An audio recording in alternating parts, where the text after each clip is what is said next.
Developing your strengths through innovative approaches. 1. Take a strengths-based approach to your work, identify and focus on your strengths, and use them as the foundation for your work.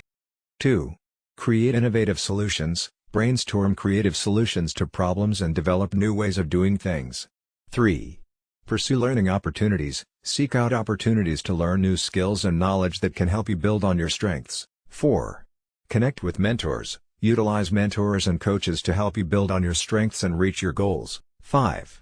Make use of technology, take advantage of the latest technologies to help you develop your strengths and stay ahead of the competition. 6. Get feedback, ask for feedback from colleagues, mentors, and customers to help you refine and improve your work. 7. Leverage your networks, tap into the networks around you to help you find new resources and opportunities. 8. Experiment and explore, take risks and try new approaches to developing your strengths. You never know what might be possible. Want to learn more?